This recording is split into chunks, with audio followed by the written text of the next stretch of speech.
여러분 안녕하십니까? 광주 MBC 뉴스투데이입니다. 먼저 오늘의 주요 뉴스입니다. 대학 수시 모집이 오늘부터 시작됩니다. 학생 수가 갈수록 줄어드는 상황에서 광주 전남 대학들은 신입생 모집에 사활을 걸고 있습니다. 사립학교 채용 비리를 막기 위해서 광주시 교육청과 사학법인이 교사를 공동 전형으로 선발하기로 했습니다. 하지만 채용 방식을 놓고 교육청과 사학법인이 갈등을 빚고 있습니다. 메르스 확진 환자와 직간접적으로 접촉한 광주 지역 거주자 12명이 보건당국의 집중관리를 받고 있습니다. 한전공대 설립을 위한 1단계 용역이 진행되고 있는 가운데 오늘 한전본사에서 중간 보고회가 열립니다. 오늘부터 대학 수시 모집이 시작됩니다. 학생 수가 감소하는 상황에서 지방대학으로서는 신입생 모집에 사활을 걸 수밖에 없는데요. 특히 합격자들의 이탈을 막는 데 주력하고 있습니다. 윤근수 기자가 첫 소식 전해드립니다. 교육부 평가에서 사실상 구조조정 대상에 포함된 조선대학교. 신입생 모집에도 영향을 미칠 수 있다는 걱정 속에 첫 단추 장학금이란 제도를 신설했습니다. 최초 합격자에게는 국립대 수준의 등록금 혜택, 그러니까 100만 원 정도를 장학금으로 주는 제도입니다. 평가를 통해서 얻어진 교훈은 이제 학생 중심의 서비스를 좀 더 강화해야 된다고 생각하고 있습니다. 그렇기 때문에 재정 감축안을 발표하면서 얻은 재원을 주로 학생들의 역량 강화에 집중 투입할 계획입니다. 최초 합격자란 예비 합격이나 추가 합격을 통해서가 아니라 처음 지원한 학과에 등록한 학생을 말합니다. 이런 신입생들에게 장학금을 주는 제도는 이미 여러 대학들이 시행하고 있습니다. 광주대와 호남대는 최초 합격자에게 입학금 전액을 면제하고 있고 동신대는 최초 합격자 중 수능 성적 우수자들에게 플러스 장학금을 주고 있습니다. 여러 대학에 동시에 합격한 복수 합격자들이 다른 대학으로 옮겨가는 걸 차단하기 위한 나름의 전략입니다. 최초 합격자들이 등록을 많이 하게 되면 이제 충원 발표나 이런 것들에 의해서 수가 더 줄어들고 있기 때문에 결국 모든 학교가 학생 모집 등록료를 올리려고 장학금을 준다고 보시면 돼요. 수도권 주요 대학에는 없는 이 제도는 지방대학들이 주로 채택하고 있습니다. 어떻게든 합격자를 잡아둬야 하는 지방대의 현실을 반영한 것이지만 더 나은 대학으로 옮겨가려는 연쇄 이동 현상을 장학금으로만 막는 데는 한계가 있습니다. MBC 뉴스 윤문수입니다. 광주 도시철도 2호선 건설 여부와 건설 방식 등을 결정할 공론화위원회가 오늘 구성될 전망입니다. 광주시에 따르면 광주시민권익위원장과 사람중심 미래교통 시민모임 등이 주말에도 잇따라 접촉해 공론화위원회 구성 방식에 대해 대체로 합의에 이른 것으로 알려졌습니다. 이에 따라 오늘 오전에 진행되는 7차 모임을 통해 공론화위원회 구성에 관한 최종 합의가 이루어질 것으로 예상됩니다. 공론화위원회는 각계 추천인사 7명과 광주시 시민모임 추천인사 2명씩을 포함해 11명으로 구성될 가능성이 높아졌습니다. 한국전력이 오늘 한전공대 설립 용역 중간 보고회를 개최합니다. 한국전력에 따르면 한전공대 설립 용역을 맡은 회사의 임원이 주재 발표자로 나서 1단계 용역 결과를 토대로 한전공대 설립의 타당성과 구상안을 설명할 예정입니다. 한전은 이 자리에서 부지 축소나 설립 지연 등의 우려를 불식시키고 한전공대를 흔들림 없이 추진하겠다는 의지를 강조할 계획입니다. 하지만 1단계 용역 보고회인 만큼 대학 설립 규모나 입지 선정 등 구체적인 계획은 발표되지 않을 것으로 예상됩니다. 오늘 출근길 선선한 가을 날씨를 보이고 있습니다. 현재 위성 영상 보시면 우리 지역 대체로 구름 없이 맑은 모습인데요. 이렇게 맑은 하늘 아래 오늘 미세먼지 농도도 좋음 수준을 보이면서 그야말로 쾌청한 날씨를 보이겠습니다. 다만 최근 북서쪽에서 들어오는 찬 공기의 영향으로 아침 기온은 평년보다 2도에서 5도가량 뚝 떨어졌지만 낮 기온은 아직 높은 수준을 보이면서 일교차는 점점 벌어지고 있습니다. 오늘 광주 일교차는 11 1도로 크게 벌어지니까요. 큰 일교차에 감기 걸리지 않도록 조심하셔야겠습니다. 쌀쌀한 아침 저녁으로는 얇은 겉옷을 꼭 챙겨 입으시기 바랍니다.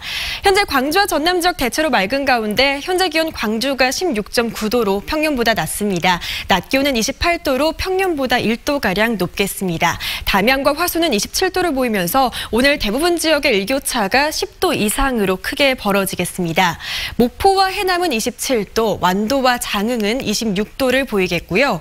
곡성과 순천은 27도, 여수는 25도를 보이겠습니다. 날씨였습니다. 교사 임용을 대가로 금품을 받는 사립학교 채용비리가 광주에서 해마다 터져나오면서 시교육청과 사업법인이 지난해부터 교사를 공동전형으로 뽑고 있는데요. 그런데 광주시교육청과 사학법인협의회가 채용 방식을 놓고 갈등을 빚고 있습니다. 송정근 기자입니다. 교사 채용에 돈을 주고 받은 사실이 드러난 이후 광주 지역 사립중고등학교 법인들 중 일부는 지난해부터 광주시 교육청에 의뢰해 교사들을 채용하고 있습니다. 광주 지역의 사립학교 법인은 35개, 학교 수로는 70개인데 지난해는 이 가운데 6개 법인에서 15명의 교사를 공동전형으로 뽑았습니다. 올해부터는 35개 법인 모두 이 공동전형을 하자며 광주시 교육청과 광주 지역 사학법인협의회가 뜻을 모았습니다. 하지만 올해 공동전형이 2달 앞으로 다가온 지금까지 교육청과 사학법인협의회는 아직까지 채용 방식에 합의하지 못하고 있습니다. 1, 2, 3차로 진행되는 공동전형 가운데 1차 필기시험과 2차 수업평가에는 합의했지만 3차 최종 면접을 하는데 진통을 겪고 있습니다. 교육청은 면접위원 5명 가운데 1명은 교육청 추천 인사가 들어가야 공정성이 확보된다는 입장입니다. 모 학원에서 채용 비리가 발생해서 저희들이 공공성 확보 차원에서 위탁 채용은 반드시 실현해야겠다는 교육감 의지가 반영된 사업이라고 보면 되겠습니다. 사학법인들의 생각은 다릅니다. 사학법인협의회는 교육청과 10여 차례에 걸쳐 협의한 내용으로도 충분히 공정성을 확보했다며 면접까지 개입하는 것은 인사권을 침해하는 것이라고 맞서고 있습니다. 사학법인들은 오늘 회원 학교들을 대상으로 의견들을 모을 예정인데 일부 법인들은 공동전형 자체를 보이콧해야 한다는 목소리도 있는 것으로 알려졌습니다. 2달 앞으로 다가온 사립학교 교원 공동채용이 본래의 취지대로 진행될 수 있을지 주목됩니다. MBC 뉴스 송정근입니다. 아시아문화원이 상시적으로 업무를 수행하는 비정규직 근로자 72명을 정규직으로 전환했다고 밝혔습니다. 정부가 공공부문 비정규직 근로자의 정규직 전환 계획에 따른 것으로 아시아문화원은 지난 5월에도 현장 운영 인력 81명을 직접 고용으로 바꿨습니다. 아시아문화원은 정규직 전환으로 고용 안정성이 확보된 만큼 공공 서비스 기능을 더 강화하겠다고 밝혔습니다.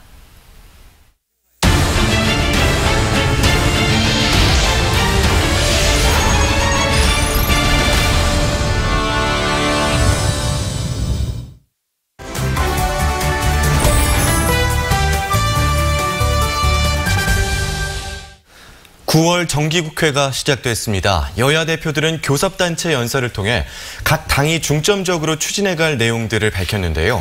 이번 정기국회에서는 어떤 사안이 쟁점이 될지 김대현 시사평론가와 몇 가지 짚어보겠습니다. 안녕하십니까? 안녕하십니까? 네, 안녕하십니까? 네. 자유한국당과 바른미래당의 교섭단체 연설에서 중점적으로 강조했던 것이 선거제도 개편이었습니다. 구체적으로 어떤 내용이었습니까? 선거제도 개편은 이제 십몇 년, 노무현 참여정부 때부터 꾸준히 정치개혁 일환으로 문제됐던 문제인데요. 그동안 이제 자유한국당이 선거제도 개편을 반대했는데 이번에 이제 자유한국당이 적극성을 띠면서 어떻게 보면 이슈화되고 활기를 띠고 있다 이렇게 보시면 되고요. 선거제도 같은 경우는 이제 이번에 지방선거가 있었지 않습니까? 네. 지방선거 때 보면은 더불어민주당이 전체 득표가 50% 조금 넘었어요. 그러나 전체 지역구 의석을 차지했던 게 약 90% 정도 석권 독점을 해왔잖아요. 반대로 자유한국당 역시 4년 이래 똑같은 현상이 발생하면서 이 독점된 구조를 깨자. 그래서 선거제도를 바꾸자는 거고, 또 하나는 이제 한 지역구에서 1등한 후보만 당선되는 이 소선거구제가 네. 민의를 제대로 반영하지 못하기 때문에 선거제도를 바꿔야 한다는 목소리가 꾸준히 제기돼 왔습니다. 그렇군요. 그래서 연동형 비례대표제 이야기가 나오는데 네. 각 당의 입장은 어떤가요? 일단 연동형 비례대표 같은 경우는 이게 비례대표제는 들어보셨을 거예요. 네. 그러니까 지역구 사람에게 투표하는 게 아니라 자신들이 지지하는 정당에 투표를 하고 그 정당이 받은 득표율만큼 의석수를 나눈 건데 그렇죠. 연동형이라는 것은 뭐냐면 현재 지역구 의석을 놔두고 지역구를 놔두고 비례대표와 지역구를 같이 간 거거든요. 예. 물론 이제 현재 2004년부터 우리나라나 일본 같은 경우는 병립형 선거제도라고 해서 이렇게 가고 있습니다. 네. 근데 연동형 같은 경우는 비례의석을 늘리라는 거거든요. 중앙선거관리위원회에서 2015년도에 지역구 의석과 비례대표 의석을 2대1로 해라 이렇게 공고를 했어요. 지역구가 2, 비례대표가 1. 그렇죠. 현재는 이제 5대1이에요. 네. 지역구가 245, 비례대표 47명인데 이걸 2대1로 할 경우에 전체 300석 국회의원들 중에서는 그게 어렵잖아요. 그러면 그렇죠. 지역구를 줄여야 하잖아요. 네. 지역구를 줄일 수 없기 때문에 의원수를 늘리겠다는 겁니다. 의원수를 늘리게 되면 국민들이 또 반대할 거 아니에요. 그렇죠. 전체 파이가 커지니까. 그래서 국회의원들 세비는 동결한 상태에서 총회 임금제로 가고 그 속에서 국회 의석수만 약 50에서 60석 늘리겠다 이렇게 되는 겁니다. 그렇군요. 네. 그리고 이번에 선거제도 개편과 함께 네. 권력구조를 개편하는 개헌 이야기도 나오고 있습니다. 지난번에 문재인 대통령이 네. 발의했던 개헌안은 무산된 바 있는데요. 연내 개헌론 유효하다, 가능하다라고 보십니까?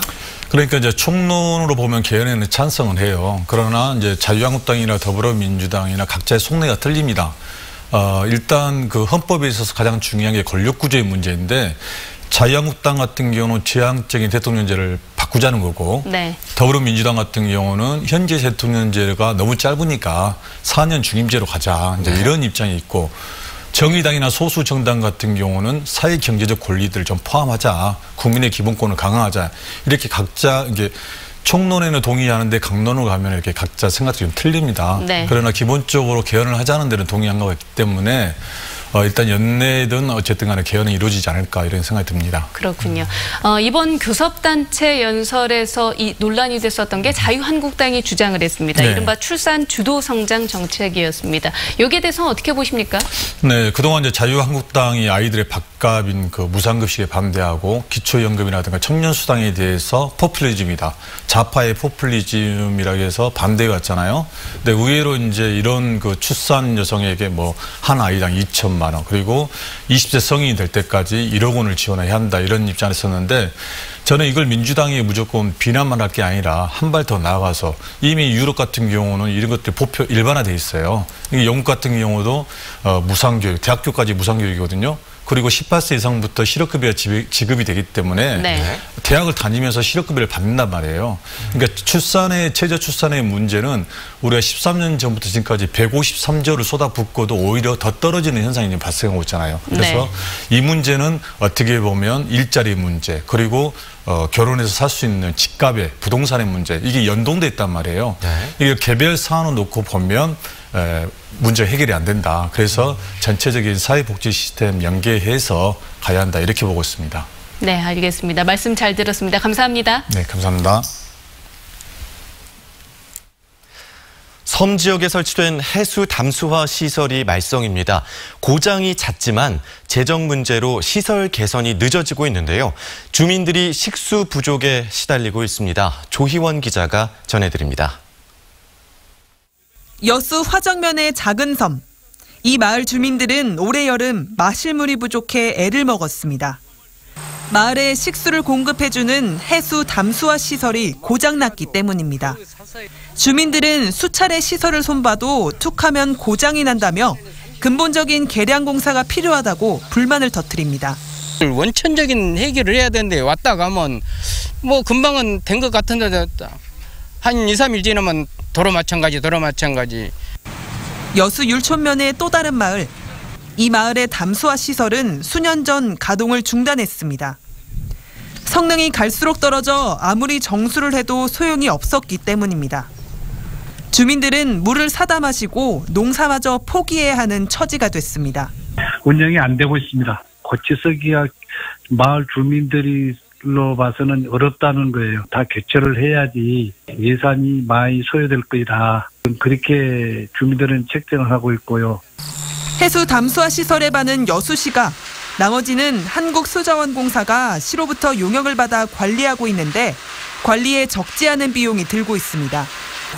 사정이 이렇다 보니 노후화된 담수화 시설의 성능을 개량하는 공사는 엄두조차 내지 못하는 실정입니다.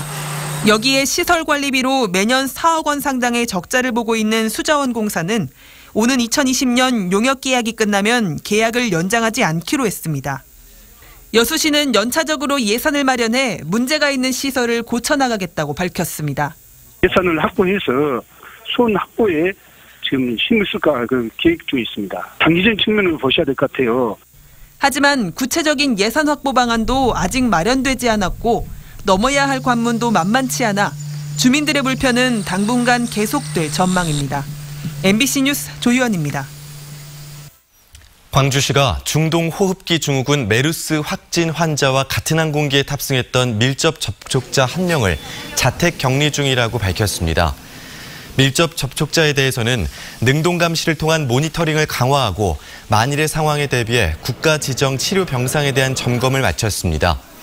광주시는 또 메르스 확진 환자와 같은 공간에 있었던 일상 접촉자 11명에 대해서도 집중 관리하고 있다고 설명했습니다. 일자리 문제로 경영진과 갈등을 빚고 있는 전남대 조선대병원 노조가 이번 주 파업을 예고하고 있습니다. 전대병원 노조는 지난 7일 열린 10차 교섭에서 인력 확충과 비정규직 문제 등에서 타협점을 찾지 못했고 조대병원 노조 역시 교대 근무자 처우 개선 등에서 병원 측과 접점을 찾지 못해 오는 12일 예정대로 파업에 돌입할 계획입니다. 한편 기독병원 노조는 지난주 임금 인상 등의 문제로 파업에 돌입했다가 사흘 만에 임단협을 타결한 바 있습니다.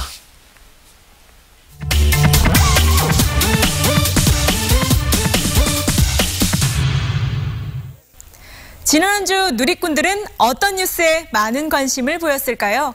2년마다 열리는 현대미술축제, 광주 비엔날레 개막과 남구청사에 자리한 쇼핑몰 소식, 그리고 결혼식 뒤풀이 문화에 관련된 소식이었는데요.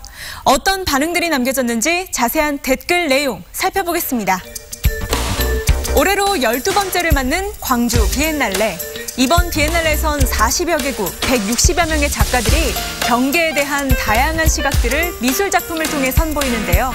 그동안 비엔날레가 열리기만을 손꼽아 기다렸던 누리꾼들에겐 반가운 소식이었습니다. 오호, 비엔날레 계절인가? 올해도 같이 갈래? 2018 광주 비엔날레에 대한 기대감을 나타내기도 하고요. 이번에 친구들과 함께 문화생활도 즐기고 인생에 남을 만한 예쁜 사진도 남기길 바랐는데요. 올해 광주 비엔날레는 11월 11일까지 계속됩니다. 청사 리모델링 이후 절반이 쇼핑몰로 운영 중인 남구청의 현재 상황에 대한 소식도 눈길을 사로잡았습니다. 2013년 봉선동에서 백운광장 근처로 이사한 남구청사. 그러면서 청사의 절반은 쇼핑몰로 만들어졌는데요. 하지만 현재 상가의 공실률은 70%. 저거 왜 공사 하나 했다. 쇼핑 공간이 대부분 텅 비어있다는 소식에 세금 낭비했다며 꾸짖는 댓글이 대부분이었습니다. 요즘 일부 젊은 층 사이에서 유행이라는 결혼식 뒤풀이 문화를 아시나요? 한 대당 10만 원에서 30만 원 정도를 주며 신랑의 엉덩이를 때리는 결혼식 뒤풀이 모습에 사람들은 놀라움을 금치 못했습니다. 전통 홀례 문화 중에는 홀례 후에 신랑의 발바닥을 마른 북어로 때리는 경우가 있죠. 요즘 일부 젊은 층 사이에서도 야구 방망이 등으로 신랑을 때리는 뒤풀이 문화가 유행이라는 뉴스 전해드렸는데요. 처음 보는 광경에 누리꾼들의 관심은 높았습니다. 왜 하는 거야 도대체? 아주 참 대단하고 좋은 문화 만들었네. 무섭다, 변질된 문화. 장난이지만 폭력성 짙은 모습에 이런 문화는 없어져도 된다는 의견들이 많이 남겨졌습니다. 하지만 이를 본 일부 누리꾼들은 유행을 따라보자는 댓글을 남기기도 했는데요. 지나친 폭력성에 우려의 목소리가 나오고 있는 만큼 아무리 유행이라도 다시 한번 생각해봐야겠죠. 지금까지 댓글 소셜통이었습니다.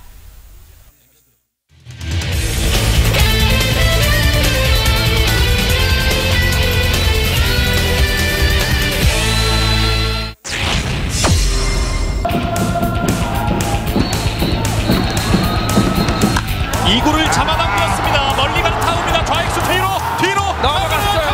넘어갑니다. 한승택 발로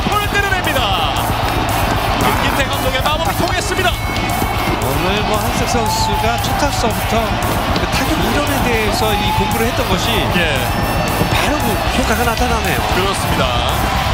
그랜드슬램 오늘도 투아웃 이후에 기아 타이거즈는 막강합니다. 4대 0으로 앞서 나갑니다. 오늘 첫 만루 찬스의 삼성 라이온즈입니다.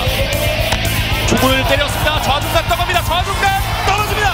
3루주자 홈으로 2루주자까지 홈으로 들어왔습니다. 4번 타자 이원석의 2타점 적시타. 말로 홈런을 기록을 했잖아요. 그렇죠. 더 올린 타구가 왼쪽 높게 떠갑니다. 좌익수 뒤로 갑니다. 쪽 넘어갑니다. 강민호 그랜드슬램 6대2 역전 말루포. 대타 정성훈 오른쪽 높게 떠올랐습니다. 중견수 박혜민 키를 넘겼습니다. 3루 주자 홈으로 정성훈은 2루까지 들어갔습니다. 한 점 추격하는 기아 타이거즈입니다. 이제 한 점 차.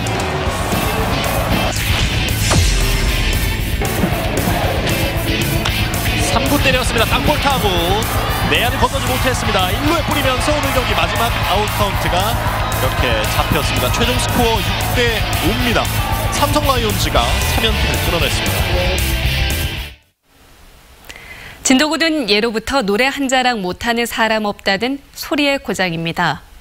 때로는 구슬프고 때로는 흥겨운 진짜 남도소리 민속 공연이 20년 넘도록 진도에서 이어지고 있습니다. 양현승 기자입니다. 장구처럼 비스듬히 어깨에 북을 메고 소리를 댑니다. 자유로운 가락과 변화무쌍한 몸짓이 일품입니다. 풍작과 풍요를 기원하는 풍속 강강술래. 흔히 알려진 것처럼 빙글빙글 돌기만 하는 게 아닙니다. 물고기를 엮듯 손 사이를 파고들고 고사리를 꺾는 신용을 하는 등 농어촌의 고단한 생활을 담고 있습니다.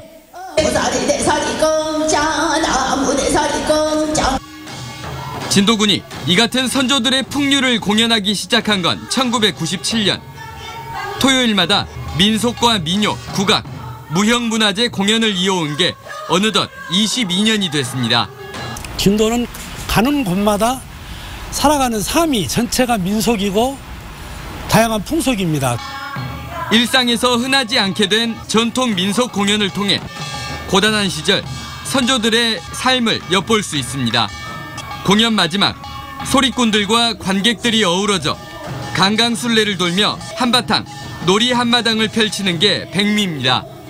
낯설고 옛것이라 느껴졌지만 직접 와서 보니까 흥이 넘쳤고요. 특히 관객과 이렇게 같이 참여할 수 있는 무대가 현대적인 무대보다 더 좋았던 것 같습니다.